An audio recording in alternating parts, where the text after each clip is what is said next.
Banjir yang meluas menyebabkan lebih dari 1.500 jiwa terpaksa mengungsi di Kecamatan Pauh, Kota Padang, Sumatera Barat.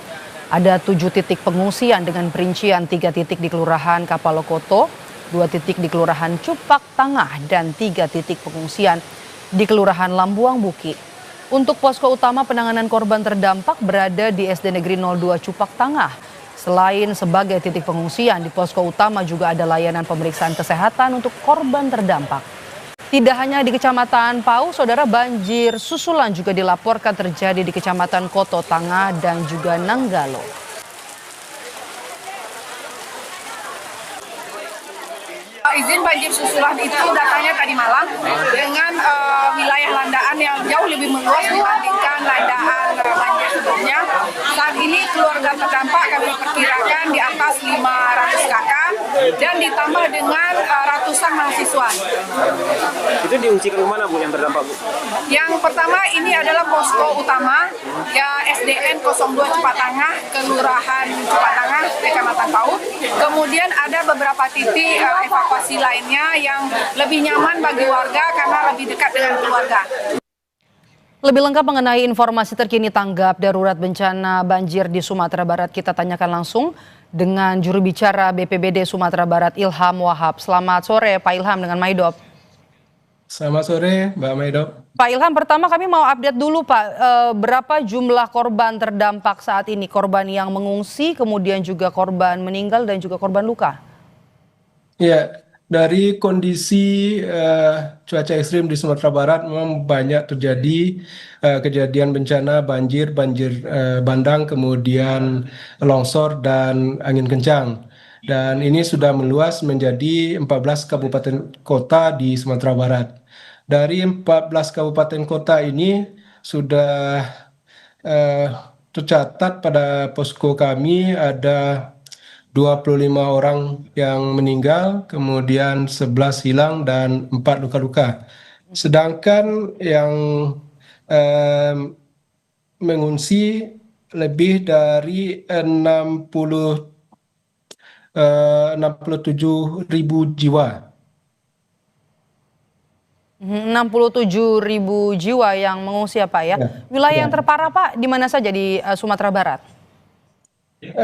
Yang cukup parah itu ada di Kota Padang, kemudian di Agam, Tanah Datar, dan Padang Panjang.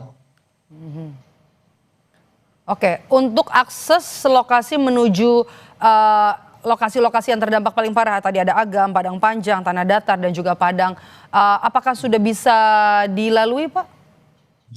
Ya, untuk akses memang banyak titik yang sangat susah aksesnya, seperti di Pasaman Barat juga ada satu desa yang belum bisa ketempuh dengan jalur darat, kemudian juga ada di beberapa titik di Agam dan di Tanah Datar.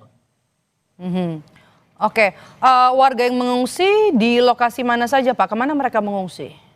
Jadi kita memang untuk pengungsian di daerah setempat kita utamakan untuk menggunakan fasilitas gedung pemerintah atau sekolah, dan juga kalau bisa menumpang ke tempat keluarga. Tapi kalau itu tidak bisa, baru kita tempatkan di tenda-tenda pengungsian yang memang sudah disediakan. Di lokasi terparah 4 tadi ya, Agam, Padang Panjang, Tanah Datar, Padang, semua warga sudah dievakuasi Pak? Atau ada yang bertahan? Sampai tadi pagi ya, sebagian sudah dievakuasi, tapi memang ada kami masih tadi pagi masih ada laporan di Pasaman itu yang memang warganya belum bisa dievakuasi karena jalur daratnya sudah tidak bisa dilewati, dan kita berharap ini ada lewat laut atau lewat udara. Kita upayakan ini bisa lewat, karena memang kondisi desanya di dekat laut. Oke, kalau sampai saat ini yang masih terjadi banjir yang paling tinggi dan juga paling parah Pak masih di 4 daerah ini ya Pak ya? Kalau untuk banjirnya, karena memang di Sumatera Barat banjir setelah hujannya reda, banjirnya juga langsung surut.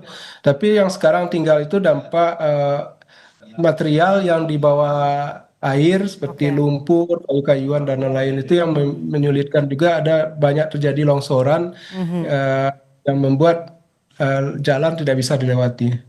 Oke, akses ada yang terputus ya Pak ya akibat longsor ini ya. Ya. Oke, bagaimana dengan pemadaman listrik dan juga internet yang terputus? Apakah masih terjadi atau sudah ada beberapa jaringan komunikasi yang sudah bisa tersambung? Ya, untuk di daerah-daerah yang terdampak parah memang ada yang listrik dan internetnya mati, tapi tidak semuanya. Sebagian juga sudah ada yang kembali pulih. Demikian. Oke, untuk wilayah yang terparah masih aksesnya masih sulit gitu. Bagaimana kemudian distribusi bantuan kalau tidak bisa dilakukan lewat jalan darat, Bapak? Ya, itu juga kita sedang bagaimana upaya agar bantuan ini segera sampai kepada masyarakat karena ini sudah hari kedua mereka terisolir. Mudah-mudahan ini segera dapat dan tentu yang di darat pun tetap mengupayakan sebisa mungkin bisa dilewati lagi dan direncanakan memang segera akan diupayakan untuk lewat laut kalau bisa. 67.000 jiwa terdampak dari bencana banjir di Sumatera Barat. Bantuan apa yang paling dibutuhkan saat ini oleh warga? Untuk bantuan tentu kebutuhan mendesak seperti alas tidur, kemudian selimut, pakaian, kebutuhan bayi, kemudian hygiene kit, kemudian kebutuhan-kebutuhan khusus untuk kewanitaan itu juga dibutuhkan karena ini sudah hari keempat ini untuk persediaannya sudah semakin habis. Ini kan kendala juga yang akan terus tantangan untuk warga yang ada di pengungsian, terutama untuk daerah yang masih terjadi pemadaman listrik adalah ketika malam hari, Pak. Tidak ada penerangan, kemudian juga putus komunikasi. Apa kemudian koordinasi dengan pemerintah agar mereka bisa mendapatkan distribusi bantuan, kemudian juga ada di lokasi yang aman? Iya, jadi alhamdulillah ini baru tadi mendarat satu Hercules membawa bantuan dari pemerintah pusat, untuk bantuan presiden. Juga di dalamnya ada genset, ada tenda, ada beras juga. Ini sedang kita dropping ke posko untuk didata di daerah-daerah mana yang bisa segera kita distribusikan. Oke, status tanggap darurat mulai diberlakukan ya Pak. Dari kapan sampai kapan nanti Pak?